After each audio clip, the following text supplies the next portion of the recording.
ライジン46振り返りと感想、体の強さを感じた試合でしたね。こんな圧倒されたら初めてびっくりしたと思います。爆発した時になんであんな爆発力出んのみたいな。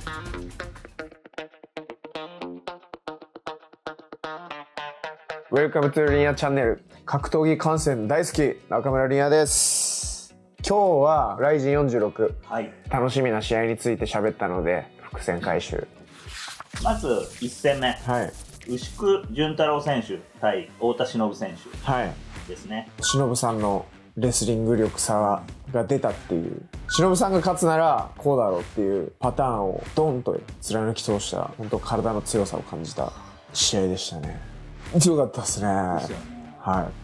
い、やっぱ組んだらそりゃもう金メダリスト。本当、はい、なんか寝起きでいけるんで、あれぐらいはもうちょっと違いますよやっぱ。あとは結構ね、組んだら柔らかいんですよ本当トップレスラーって。そうなんだ。いけるなと思ってギュッて力入れて切ろうとしたらもっとギューンってくるみたいな力まないで全然投げれるしっていうところがオリンピアンレスラー余裕でできちゃうところなんで、すごかったあれは。ウッシーだってあんなパフォーマンス出せないで負けたのは初めてじゃないですか。1ラウンドでバック取ったけど、あの展開はやっぱ鶴谷君とも練習しているから、取られないだろうなっていう。鶴谷君も相当うまいですし、はい、ディフェンスは大丈夫だろうなと思って。でも1ラウンドもしかしたらバックがあったんで、ウッシーのラウンドで2ラウンドは忍さん取って3ラウンド分かんないよねみたいな状態で始まったぐらいではあったかなと思ったんで、ゲーム的にはちょっと面白くなったんですけど、でもやっぱ最後はフィジカルが元気満々の忍さん対いつもよりちょっと腫れないウッシーだって感じだったんかな。牛久選手、フェザーからバッタムへのチャレンジ、その辺はどういうふうに見られますか？ウッシーはそんなやっぱ骨格もでかくないし、 ATT 行ったらもっとあばらとかボーンみたいなやつがバンタムだよとか言ってるから、ウッシーなら多分落とせるなっていうふうに思いましたね。全然そのインタビュー聞いてても、通常67ぐらいで動けてたって言ってたんで、適性はバンタムなんだなとはなんかそんな感じはしたんですけど、通常体重を落としすぎたんじゃないかなっていう感じ。ちょっと終わった後にね、ああしとけばよかったな外が言うのは、もう最悪っすけど、言いたくないですけど、でももうちょいだから思い切って大きいままギリギリまで過ごしてギュッて絞る方がよかった。長い時間かけて慎重に絞って、あんまり力の出ない感じの体になっちゃったのかなっていう、その当日のリカバリーがどうとかじゃなくて、その前の段階から力の出にくい感じになった。予想はそう。1回目だからそこはやっぱありますよ。はい、ズレは。ただ筋肉の中にある水分とかは戻ると思うし、糖分1回抜いたのは多分入ると思うんですけど、それまでも長い時間ストレスがかかってますから、そこで疲弊した内臓とかはちょっといつも通りにはならないと思いますね。でもそこで戦うんだ、この状態で戦うんだってことを体が分かれば、そのモードにもっと多分なっていくと思うんで、それかもうアップをうわーってもうやるべきだったから、1試合終わるぐらいの勢いでアップしても汗ったらかいてからぐらいの方が馴染んでよかったりもしたのかなと。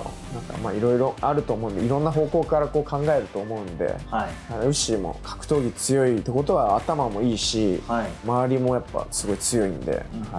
絶対バックはしてくるんですよね。忍さんは楽しみですね。これからあれをできるなら誰にだってできるだろうっていう、みんなが確信に変わってきてるんで、ただその前にね上手くなってくるんで、ウッシーはあんまりフットワークを使わないって言ったじゃないですか、だから捕まえやすいんじゃないかなって。ただ甲斐選手とか井上直樹選手とかはフットワークがすごいできるんで、話は変わってきますね。スーチョルはでも面白い試合になりそうですね。アキレス腱蹴っためちゃくちゃ痛そう。あれはやばいっす。あれ絶対やばい。ウッシー剣強いから特に反射起こってないけど、俺とかだったら反射出ますよ。いい攻撃が出ましたね。初めて見たかな。忍さんはその辺のクリエイティビティやっぱあるんで、やっぱ面白いところですよね。2戦目、新竜選手対イ・ジョンヒョン選手。新竜選手超良かったです。イ・ジョンヒョンも良かったんですよ。あんなやられてたけど、その中での対処はやっぱ良かったんですけど、最後肩固め1回入りかけて抜けたんでしたっけ？最後1分ぐらいからでももうドミネートされて、ドミネートって言うんですか？はい、完全制圧ですよね。ドミネートっす。はい。イ・ジョンヒョンも10戦目で初めてああいう負け方でしたしね、唯一の一敗も割とテイク狙いの相手を切ってなんかコントロールされて判定負けみたいな感じだったけど、こんな圧倒されたの初めてだからびっくりしたと思います。俺こんな風にされるのみたいな、世界広いなって感じたんじゃないですかね。いやすごかったっす。結構びっくりしたっすね。テイクダウンディフェンスもね、こう対処良かったんですけどね、その先を行ってリアクション側に回らして1ラウンドで決めるっていう、荻久保戦がめちゃくちゃ楽しみな感じですね。楽しみです。あれ師弟関係ですか？もともとはパラエストラで一緒にやってた先生って言ってましたね。でも荻久保さんの「シリ俺を殴れんのか」って言ってる目があれふざけてんのか本気なのかどっちなんだろうっていうのがすごい気になったっす。荻久保先生みたいな。裏で決まってるわけですよ。いやだって勝ったからじゃないですか。あ、そうやっぱ格闘技が会場行ったらそういうことありますから楽しいですよ。勝ったテンションで格闘家がでかいこと言ってそれが形になっちゃうみたいなサプライズ演出は結構起こりますからね。3つ目、鈴木千尋選手と金原正則選手、メインカードでしたね。ほんと火の玉ボーイっすよ。全盛期の五味隆則を見てるみたいな。小学校の時に似てるのが試合までってなんかこう結構ナーバスで入ってるんじゃないかなっていう見え方するんですよ。やっぱ五味選手も鈴木千尋も今回試合直前までやっぱ結構みたいな、やれんのか俺やれんのかってこう自問自答ギリギリまでしてる感じが、結局爆発した時になんであんな爆発力出んのみたいな。それはもう多分普段の練習量が張り詰めてるのがバーンってリラックスの解放に変わった時にとんでもない力出るんですよ。なんか体ついてこないんじゃないかなぐらいの練習量やってるはずです。はい、だからこそあれが出る。あれは性格とかじゃないです。練習量です。でもね、あれは特殊っすね。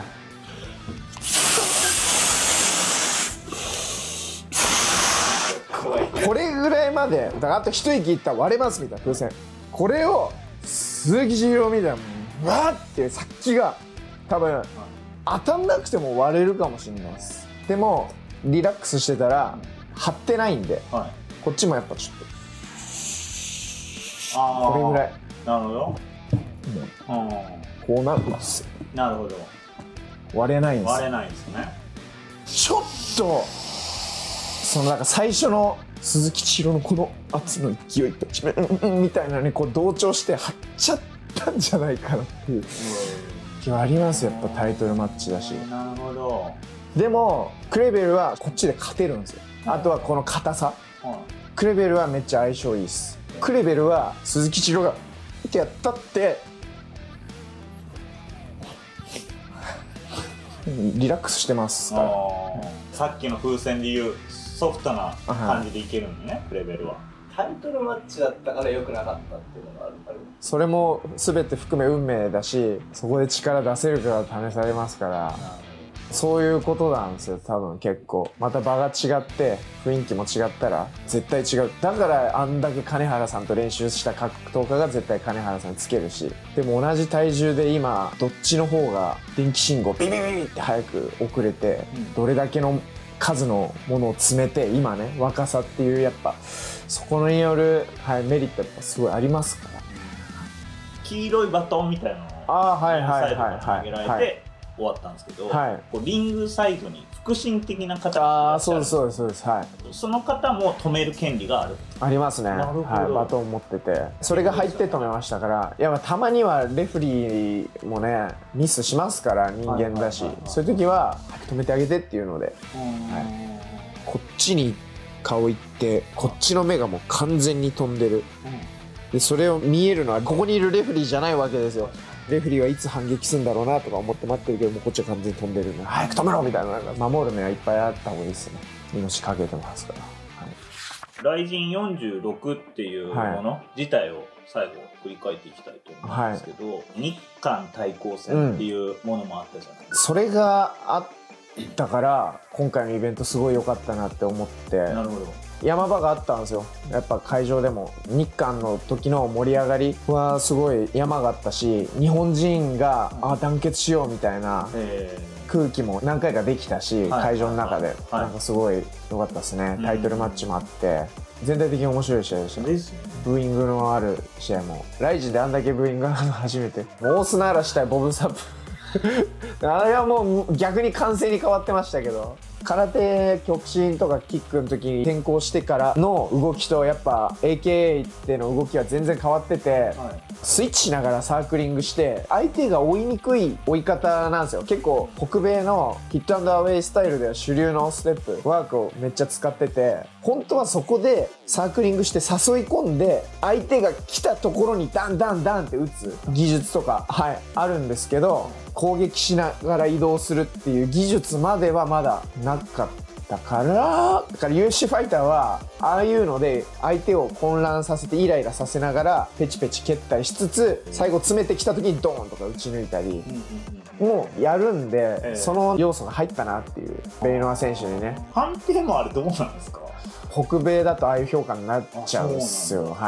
北米のあくまでゲームとして15分間の中でどうやって制していくみたいな戦い方ですね。あれは結構勝負しにくかったと思いますよ。そうですよね。あともう一個、ベアナックル。ベアナックルもあった。そうだ。受け良かったし、篠塚選手勝ったんで、やっぱ入れていくんじゃないですかね。そして日本がベアナックル入れるってことは、コナー・マクレガーとつながりを持てるチャンスが増えるってことになりますから、でかいビジネスチャンスにつながるんで、絶対離さないと思いますよ。ファイトマネーの額もいいってなったら、日本人結構行くんかな。俺は絶対やりたくないぞ。俺は無理だ。今骨折してるから本当にそう強く思ってるだけかもしれない。以上が RIZIN46 の、見どころ振り返りと感想動画でした。皆さんご視聴ありがとうございました。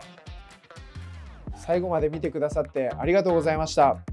チャンネル登録といいねボタンよろしくお願いします。出てきた時はちょっとチャド・メンデス僕大好きだったんで、ちょっと嫌いだったんですけど、メンデスマジでリベンジしてほしい。俺はメンデスの方が本当に強いと思ってたんで、ショートノーティスでいつそんなタプタプの腹で出ないでみたいな、ちゃんと作ってやってよ、勝てるんだからあんたってずっと思ってたんですけど、やっぱマークレーがすごいですよね。